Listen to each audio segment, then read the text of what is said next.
May this video be a spark of light and guidance on your path. Together, we can create a chain of love that permeates all dimensions of existence.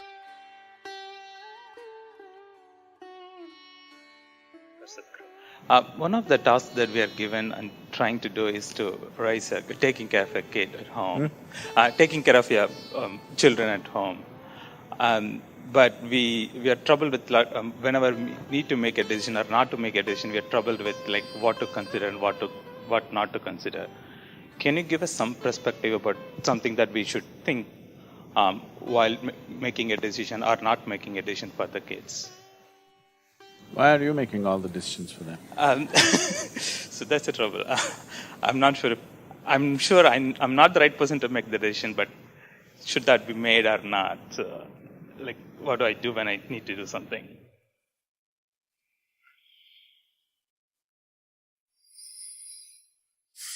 First thing we need to understand is children only come through you. They don't come from you. They're not your property to be conducted whichever way you feel fit. No, they are not. If you treat them as your property or your future investment, if you treat them as such, you are committing a certain sacrilege against creation and the Creator, for which there will be a price. Simply it'll come in the form of life, or maybe it'll come in the form of your children, the price. Yes, it'll be very unfortunate to see that. I'm saying this, a very cruel thing to say to any parent, but I'm saying this because it's a very cruel thing to parent a child. The child doesn't need that. But please see, in so many ways you're doing everything possible to see that he remains dependent on you in some way or the other. You're not thinking of liberating him. So, the moment you start working, you want your children to be attached to you, isn't it?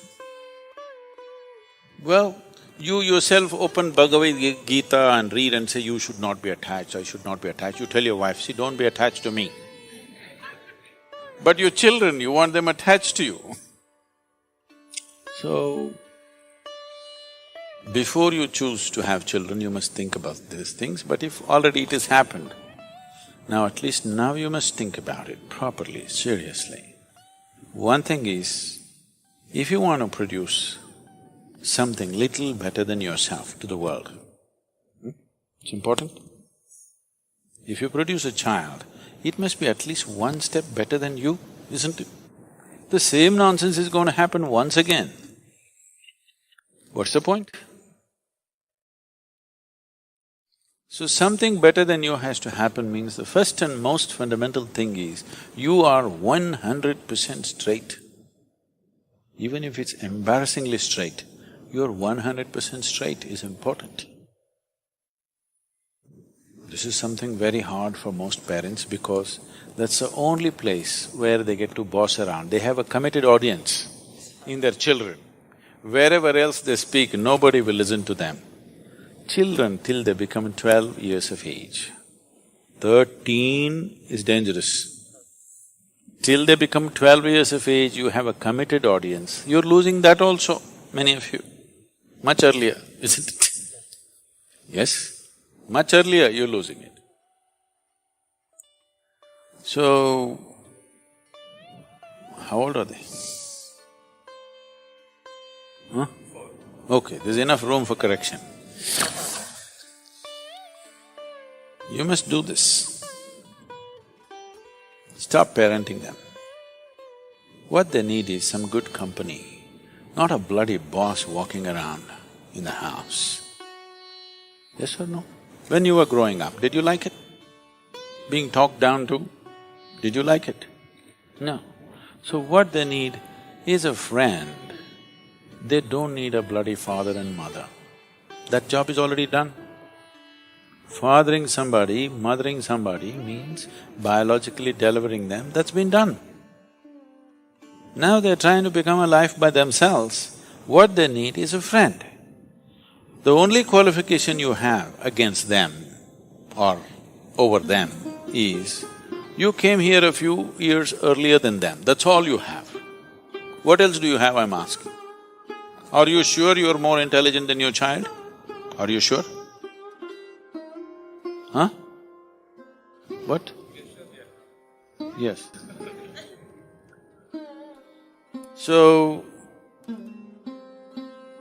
the most important thing you need to understand, just you came here a few years earlier than them. All you have done is a few years earlier you landed here. Beyond that, you have no other qualification to tell them what to do and what not to do. Yes or no? But the other consideration is, if you don't tell them, somebody else unqualified advice on the street will happen. You only have to guard them against that.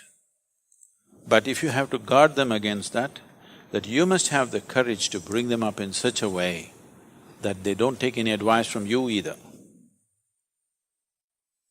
You say, what I say you must listen, but don't listen to your friend. He's telling you to take a drug, don't listen to him. But what the friend says seems to be more of a pleasure than the nonsense that you're talking about. That's a fact, isn't it? So it's not going to work. If you bring up your child with such a fierce sense of his own intelligence and his own decisions, then you will see, he will seek help, because he will very easily realize that his intelligence, his understanding is not good enough for everything. But if you bring him up that he has to listen to your advice, he will come up with a rebelliousness. Even when good things are said, he won't do that, he will do the reverse of it. This is something that most parents are experiencing, isn't it? He wants to do just the reverse of it, just to feel independent, because he doesn't know what it means to be independent. So, 4 is not bad. Now, you can start treating them as just one more person, not as my child, it is not yours, I'm telling you. At the most, you're given some genetic substance to create a body. You can't create a life, don't have such grandiose ideas about yourself. You cannot create a life. You just provided some substance, some genetic substance to make a body, yes? That too, you did not think about all these things. Out of your own compulsions, you do something and they land up. Yes? So, understanding that a child is not your making, it's a privilege, they have come through you. Enjoy the privilege, cherish the privilege, respect the privilege. Do not abuse the privilege that's been given to you. It's very important. Why are you brought up this or that? You're supposed to grow up as a human being, isn't it? It is just that most people never create an atmosphere for people to grow. They are brought up the way you want them to be, not the way they should be as life.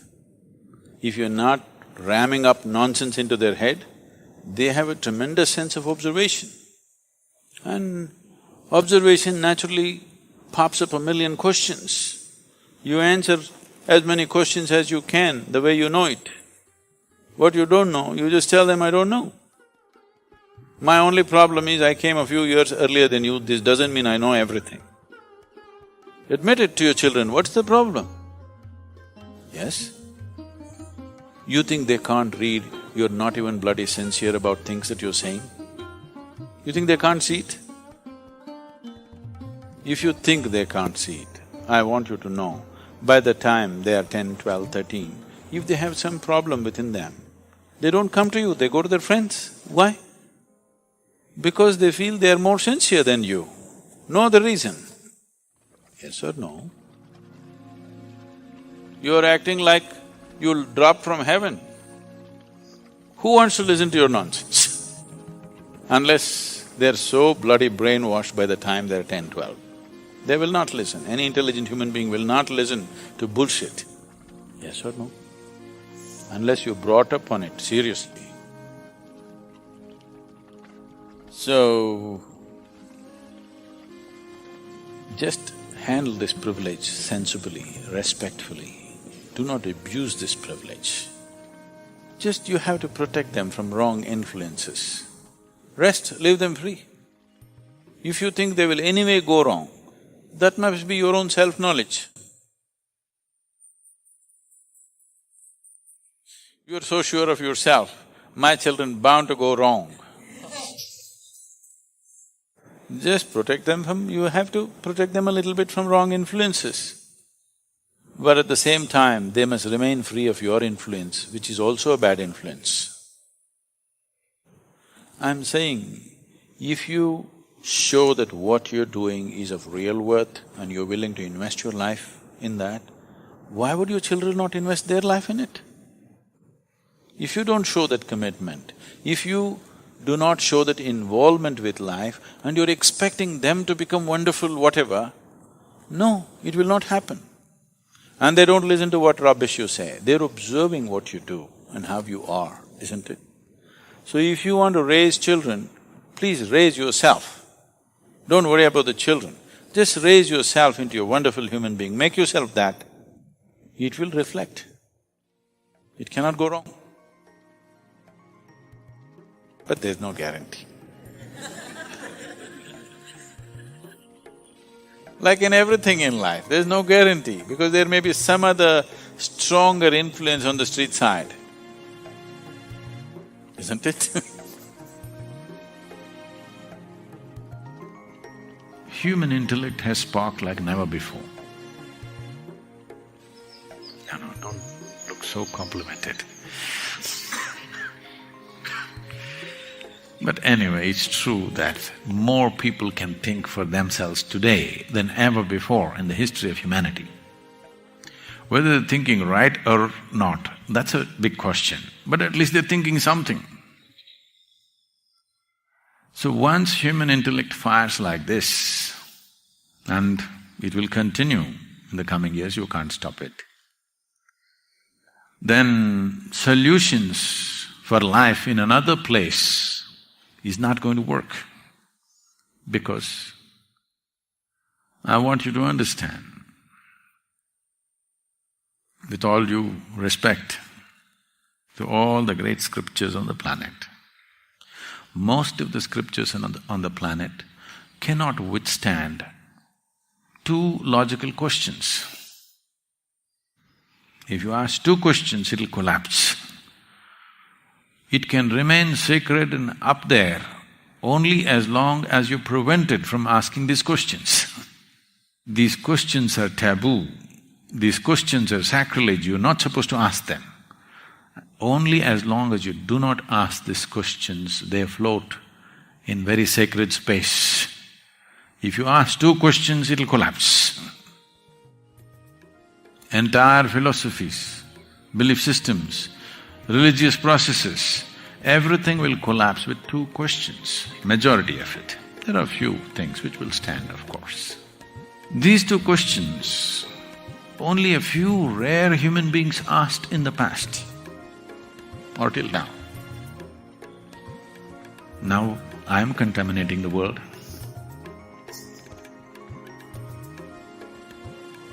I'm making these questions common, just about everybody is asking these days. And there are many other sources that… and the very nature of human intellect will ask these questions. Once these questions become commonplace, it is there and this is all we have to do. If you don't understand what is the process of this is all we have to do. We have to plant two questions in everybody's mind, with which every kind of fanciful philosophy will collapse. If people genuinely start asking few fundamental questions, all fancy solutions up there will collapse and come down to life here. Once that happens, turning inward is an obvious step, there is no other way. We are heading towards that. How much gas we put into it will will make sure or will facilitate how quickly we get there. How quickly we get there simply depends on how much energy we put into this. If we plant this question in everybody's mind in the coming year, you will see within 10 years' time, almost the entire human population will be doing yoga. Just simple questions, that's all. Answers not needed, just questions for which there are no answers in any book. So these questions are being raised because it's very natural for human intellect to come up with these questions unless it's heavily indoctrinated. The way religious extremism is spreading in the world, the way things are happening, it looks hopeless. Not in my view. The more extreme it gets, the more these questions will pop up in people's minds. Yes. In the meantime, unfortunately, some people will have to suffer because extremism is spreading in a strong way. But as more nutcases do things, glaring things on the planet, more these two questions will pop up in everybody's mind. A few years ago, maybe some of you have read it, I think this got written into that Midnights with the Mystic book. I was made to meet a person who was in a kind of a reality show, but he was on his deathbed. He was terminally ill and they wanted to… this show is about death. So they brought him on this and I went and met him later on and kind of helped him out of that situation. So his question to the people was, at that time Iraq war was just on. So he said, we are praying to God for victory. I'm sure they're also praying for victory. Who will God favor? I said, whoever has more guns. How is God supposed to answer this question? Both of them are praying. I'm sure whenever they went to battles, both sides are praying. So whose prayer will He answer? Those who are right, those who are wrong? Those who win are always right. You know that? So questions will come invariably because human intellect is being nurtured in so many different ways. Not all the things that come out of this intellect are going to be pleasant. Lots of unpleasantness will come. But one thing will happen. All the established so-called solutions will collapse. People will want an answer at some point out of sheer frustration. Because initially intellect will turn you into an atheist, it's a natural consequence. When your logic starts asking questions, you naturally become an atheist. As your logic evolves further, you will understand the childishness of being atheist or theist for that matter. Then you will want genuine answers. The evolution of human intellect will naturally lead to solutions from within. Then the methods and technologies that yoga has to offer will become of phenomenal significance.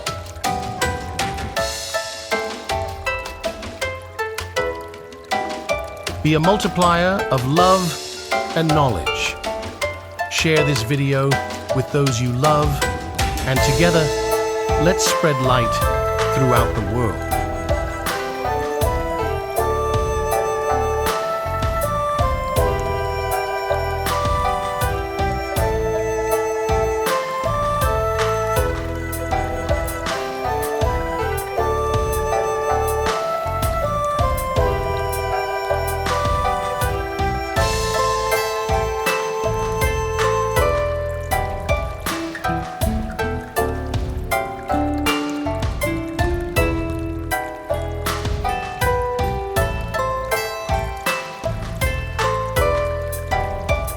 you.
you.